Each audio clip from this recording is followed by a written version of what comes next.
शहर के एक पुराने मोहल्ले में एक ऐसा घर था जिसके बारे में लोग कहते थे कि वो बोलता नहीं, लेकिन सब कुछ सुन लेता है। दिन के वक्त वो घर आम सा लगता, मगर रात होते ही उसकी खामोशी दिल पर बोझ बन जाती। इसी घर में एक लड़का रहने आया जिसका नाम अयान था। अयान अपनी माँ के साथ यहाँ नया नया मुंतकिल हुआ था। वो बहादुर था और इन बातों पर यकीन नहीं करता था जो लोग उस घर के बारे में कहते थे। लेकिन पहली ही रात जब सब सो गए, अय्यान ने महसूस किया जैसे कोई आहिस्ता आहिस्ता दीवार के पीछे चल रहा हो। उसने घड़ी देखी। वक्त था रात के 3:17।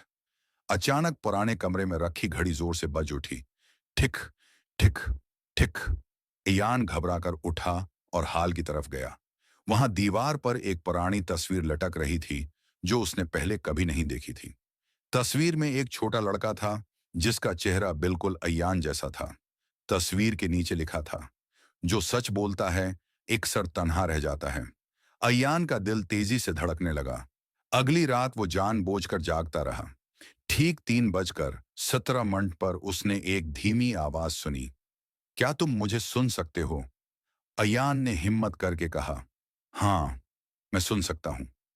आवाज खामोश हो गई, लेकिन कमरे में एक पुरानी डायरी फर्श पर आ गिरी। डायरी में लिखा था कि बरसों पहले उस घर में एक लड़का रहता था जो सच बोलता था, मगर किसी ने उस पर यकीन नहीं किया। वो लड़का आहिस्ता आहिस्ता तन्हाई में गुम हो गया और इसकी आवाज उस घर में रह गई। अय्यान की आंखों में आंसू आ गए। उसने धीरे से कहा, अब तुम अकेले नहीं हो, मैं तुम्हारी बात सुनूंगा। इसी लम्हे घर की फजा हल्की हो गई और घड़ी रख गई। उस दिन के बाद उस घर में कभी कोई आवाज न आई। लोग कहते हैं कि अब वो घर खामोश जरूर है, मगर उदास नहीं। सबक हर आवाज को सुनना जरूरी है, क्योंकि नजर अंदाज की गई आवाज खामोशी बन जाती है।